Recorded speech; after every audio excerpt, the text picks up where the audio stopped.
Hello and welcome to another episode of Talk Junkie. My name is Justin Perkins, and today, of course, by the music you can tell it is a retro cast of some sort. Think about your childhood and think about being younger, especially.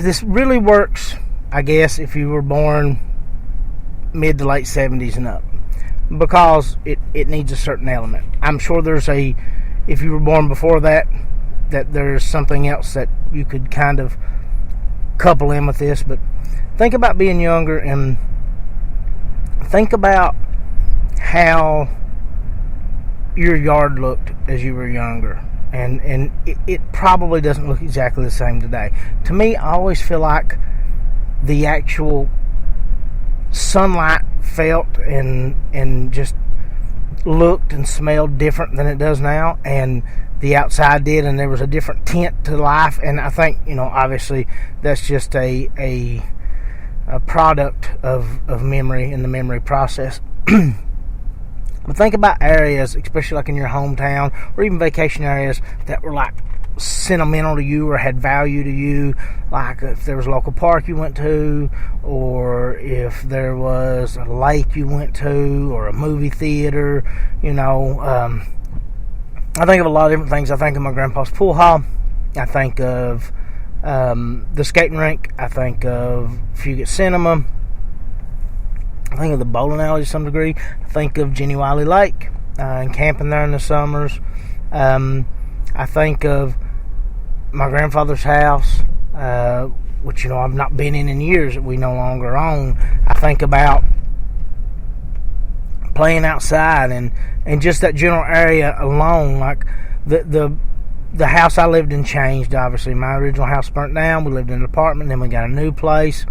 But all the landscape around that changed. There's very few houses near me, and then, it went up. I can remember, like, if I go up the road to where my friend Lance used to live, like, I remember the difference in how I remember that place looking to how it looks now. If I go by where my friend Eric lived when we were in grade school, when we were younger, that's a loud train. If I go by there, that home is no longer there anymore, and there's this empty lot, and I look at it and, like, it's a comparison of those things. And I think everybody has these places that obviously meant something to them, but have changed over time. Memory's a weird thing, because, with video documentation and things like that, it's easy to see now that memory isn't quite as reliable as we'd like it to be.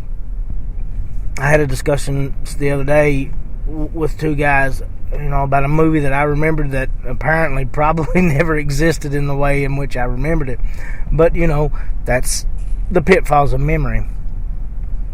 But one thing about being late 70s, 80s born, even, I think kids after that also experienced this, but I think we were kind of the first ones to experience this, is entertainment as far as movies and things like that became a lot bigger part of pop culture and a lot bigger part of everyone's life. So I have all these memories of, the Little League field and the gym we played Pee Wee basketball in, and I have these memories of my grade school and the town I lived in, the way it used to be, in the local video stores. I have those memories of those things. But my recent trip to New York kind of turned me onto the fact that I also have a memory of these places that were part of my childhood via entertainment. For example, I spent a good chunk of my time in New York City, most of my time, going and looking at areas that were used in the Ghostbusters movies and taking photos and things of that nature, because I have a sentimental memory and attachment to those places, even though I've never been there. It's like the little vacation town in the great outdoors. When I was younger, I always wanted to go to that little vacation town in the great outdoors. The one that sticks out to me most vividly is really not about one particular movie. I could give examples, like The Burbs is like this with Tom Hanks, but in movies, a lot of times, especially in the 80s, Well, in any, you have to understand where I'm from, and I'll explain that in detail here in a moment. But I always, in movies when I was younger, seen houses very close together, very small yards, but basically 10, 15 feet apart, maybe 20 feet apart, rows of houses on blocks in the suburbs. I seen a representation of the suburbs. Myself and a lot of people where I'm from most definitely did not grow up with that housing structure around them. We live in what we call hollers. Other people call hollows, but we call them hollers. Or even if we live out off of the main road, you may have a cluster of homes. You may have huge clusters of homes. But many people are separated.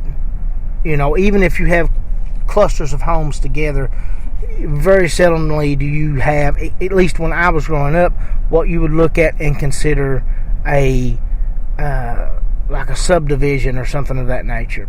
There's an isolation and a distance between things. And that was something, as I watched that as a kid, I always wanted. Like, my best friend lived, I would say roughly, my friend Lance lived fairly close. I could actually walk or ride my bike to his house, and that was cool. And we hung out a lot because of that. My other really close friend, Eric, lived quite a ways off. Probably, I've ran it before, close to that area. I'm going to say under 3 miles, but still, it's under 3 miles, not walking, but literally walking on the edge of a road because we don't have streets. It's not set up that way. So we did play together a lot as kids in the mountains. I think you played a lot with family because they often lived close, or you went to friend's house, or we did walk the roads and things. But the ease and access of these kids I seen in these movies to other kids and the way that's set up, I always grew up wanting to live in that kind of setup. And even now, at almost 40, like, I see those, I'll be like, man, it'd have been cool to grow up there. I'll drive through an area that's got, this sidewalk out in front of these houses, and there's,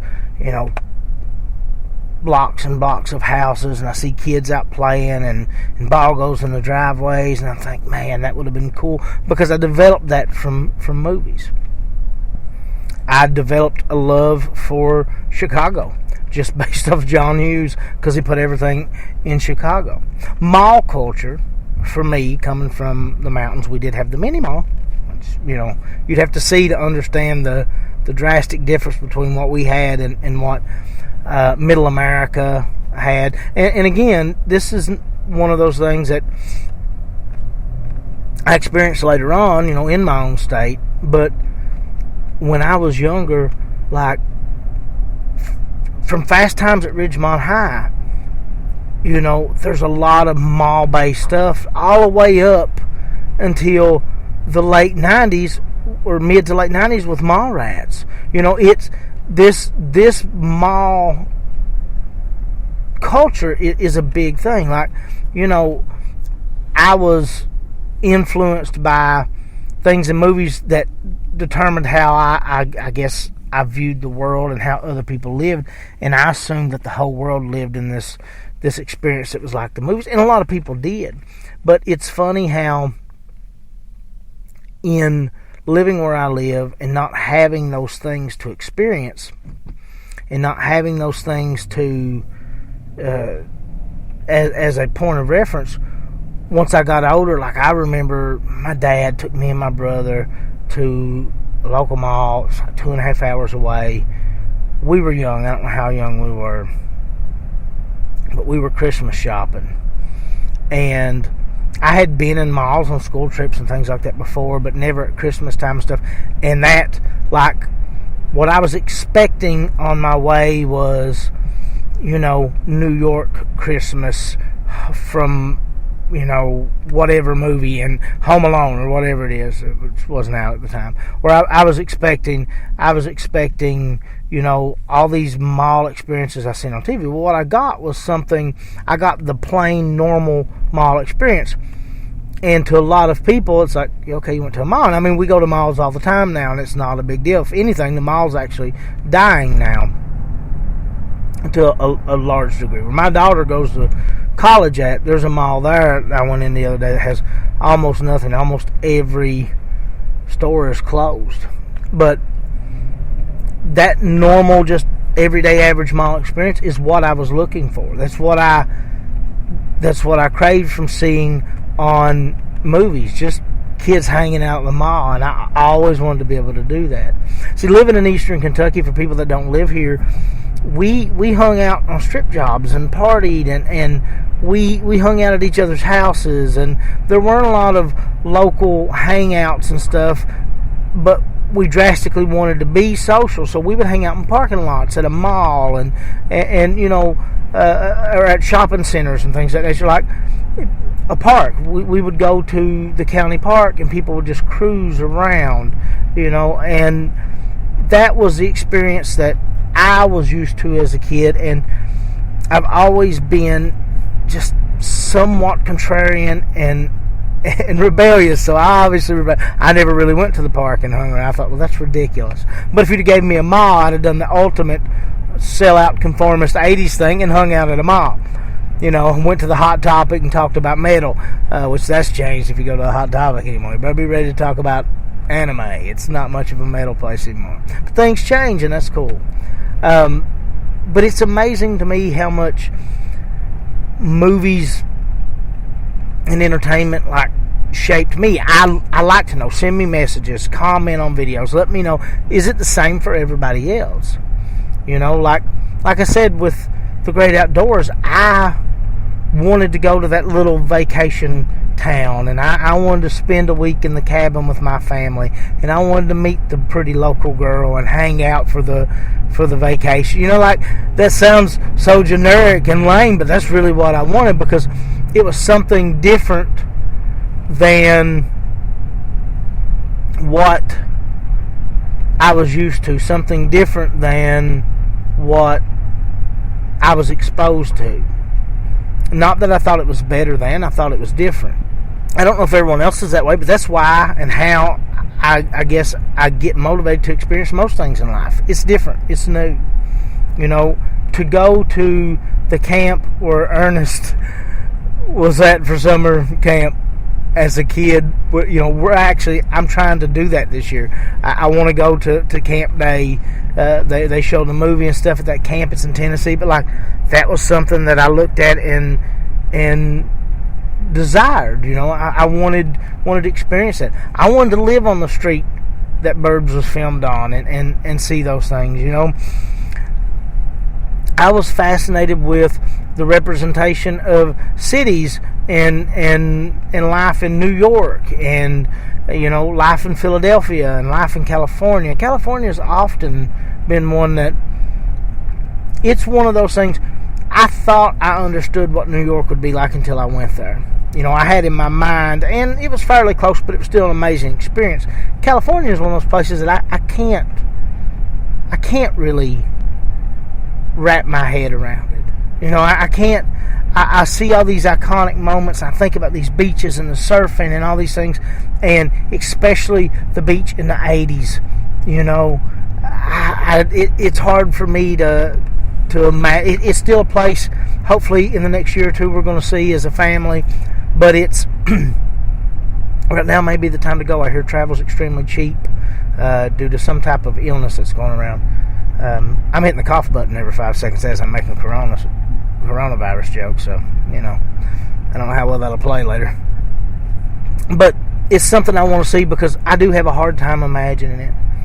And life as a kid for me was very fun. Like, you know, everybody has negatives, and bad things happen to everybody. You know, parents get divorced, and it's like, I could sit and tell you about, but I don't know, I'm not a reflect on the negative type of person. I kind of like to look at that positive. And I had a great childhood because I had fun and I miss it. So, you know, yeah, they were bad, but there was good. You know, I had good parents, a good family. We were fortunate. We didn't go hungry. We weren't loaded. But, you know, we had a good run, and I'm appreciative of what I got to experience. And I don't think that me wanting to wanting to grow up in a place like the Goonies movie where all my friends were there and we could get out and roam and explore, and there was a mystery and there was a history to the area to encounter and investigate. That had mass appeal to me. It wasn't a dislike for where I was or my life. It was simply an interest in this thing that is different, this thing that is not the same or representative of what I have experienced up to that point. And for me, movies maybe have that, I guess that they have that appeal not only on an entertainment level and because I like it, maybe it's good writing or it's a good comedy or it's a good action or it's just horrible, or even not only that it's nostalgic, but that those movies helped mold and shape who I was, and kind of how I saw the world. And it's not just physical places from movies that become so ingrained in my memory and that I focus so much, but it's also characters and things. Like when we would watch Rad 1,500 times a day, me and my buddy Eric, it was because we were obsessed with BMX and we wanted to ride bikes, and that's what we wanted to do.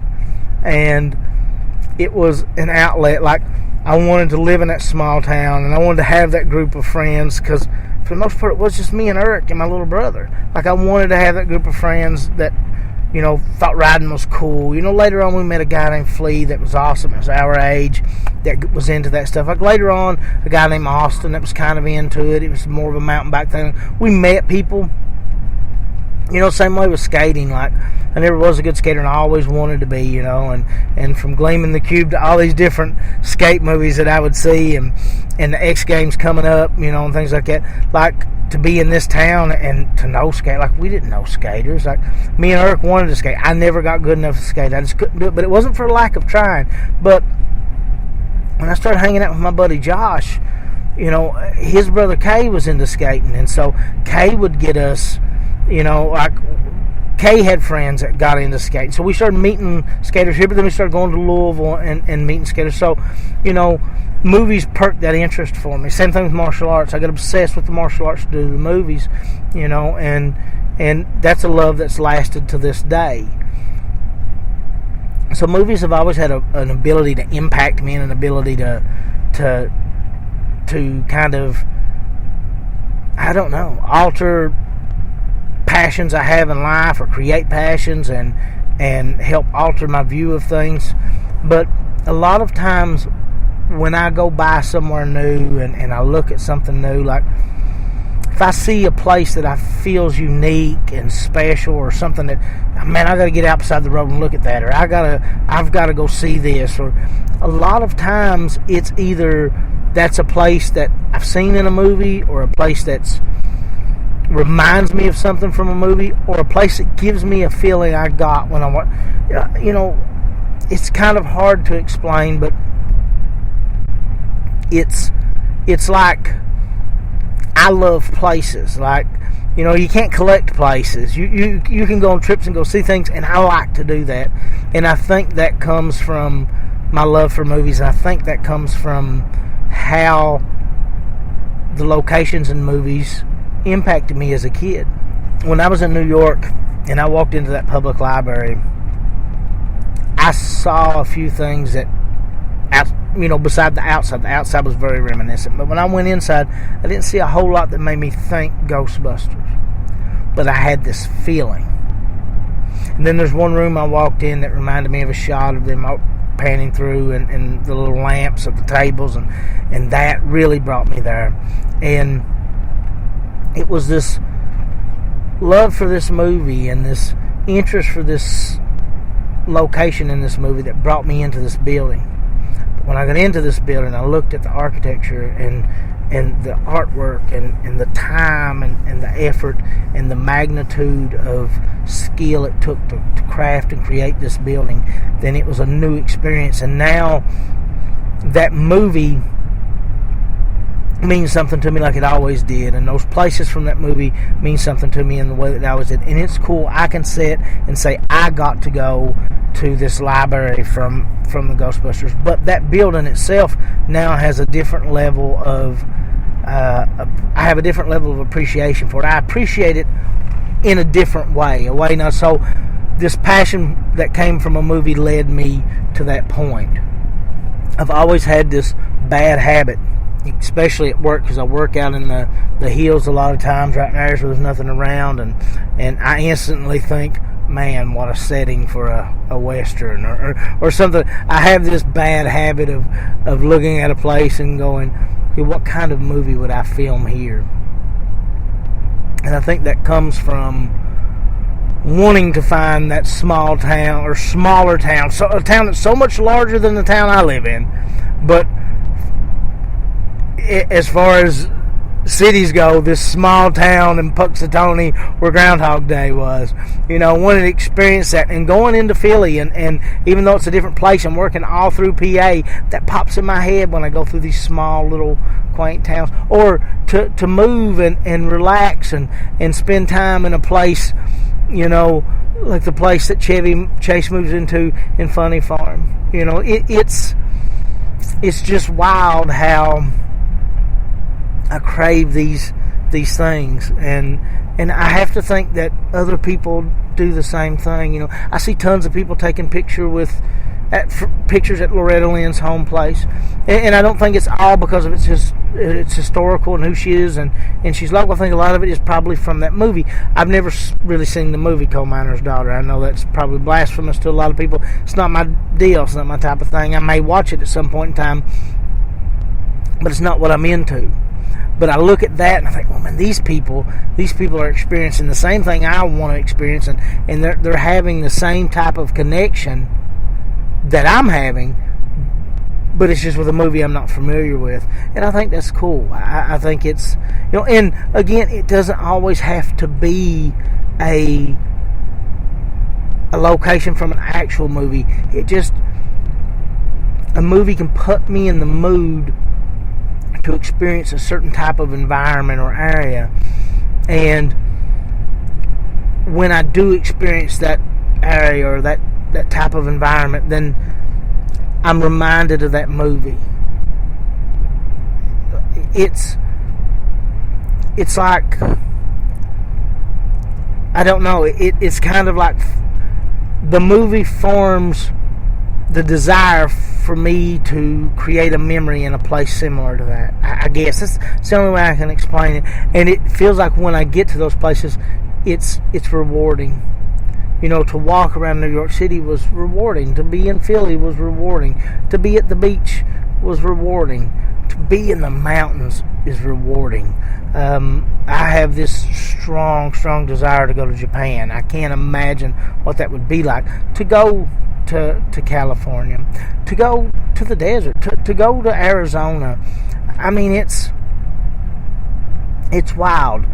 I also like older looking areas that time has kind of stood still architecturally, and as far as they've not grown to a large bunch of, they don't have a huge variety of I guess, newer themed merchants, newer themed stores and things of that. And I come from an area that people consider backwoods, and we have nothing, and we really don't have a lot, and a lot of that is us, and a lot of that's other things, and that, that's a completely different discussion for a different time. But when I go to these places that do, like when I went to Princeton, West Virginia the other day, like, I felt like I was walking down, because I walked down a street to go to one store, and there's these other local stores there, and there were people. I felt like I was walking down a street in the 80s, just, it had a modern day coat of paint on it. It's like, because I grew up very rural, this is a super small area, small town, it's nothing huge, but it felt really good. I don't know what it is. I get excited about those types of places. And, there's a local place 30 minutes from my house called Whitesburg, and there's just one little stretch. It's got a tattoo shop and a place where local bands play, and it's got a record store, and that gives me that small town just good feel about it. You walk in and they know you at the store, but it's still, I don't know, it's different. And I get that there. Ashland is one of those places, Ashland, Kentucky. I'd been there today, and that's one of those places. That kind of what triggered this. When I see Ashland, I think of something about the scene in Back to the Future when they're in the square with the clock tower and stuff. There's nothing in Ashland that's exactly like that. But something about Ashland gives me that feeling. It's hard for me to explain. I don't know what it is, but I associate, and I get this good feeling because I don't know, there's something about it. I like small towns, and I like small towns with lots of local stores, and I don't know, but I get that from movies. I sit and I try to think, what's that one place from a movie that just I want to see so bad, I want to go to so bad, and that's really, really hard for me. I can't imagine narrowing it down to just one, because there's a lot of them. But thinking about that, email me, authorjperk@gmail.com. What's one place from a movie that you really want to experience? A place that, or even if not particularly that place, just something similar to that place.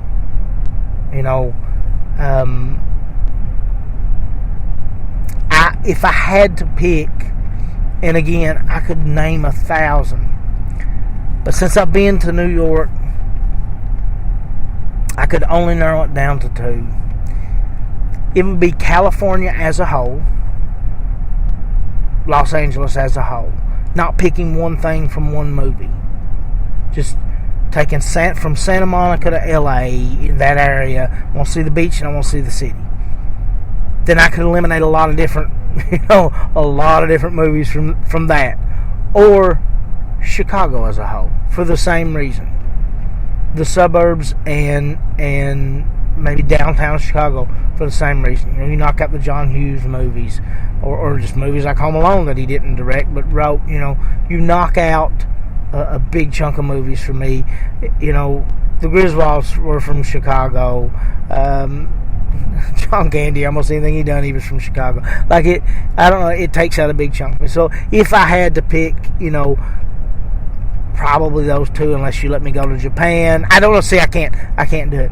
But email me, message me, leave a comment on the video. You can't really leave a comment on iTunes. You should listen to this on everything you can listen to it on, and share it and things of that nature. But I don't know. Check those out, and maybe give me a place that you remember from your childhood very fondly, and tell me a place that from a movie that you'd like to experience, or a region that you'd like to experience because of a movie.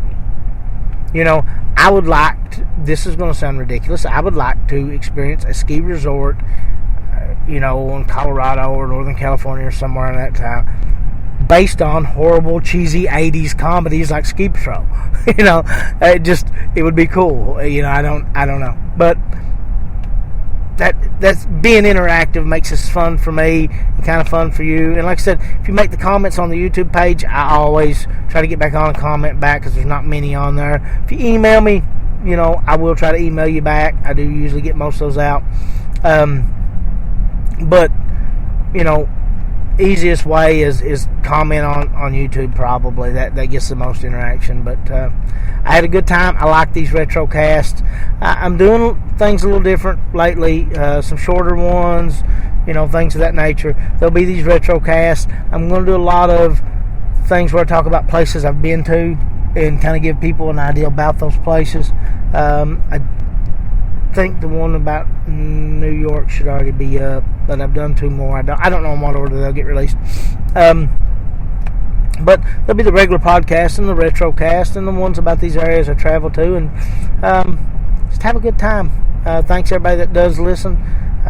It means a lot that anybody listens at all. I'm not going to peddle anything this week. You guys just have a good day.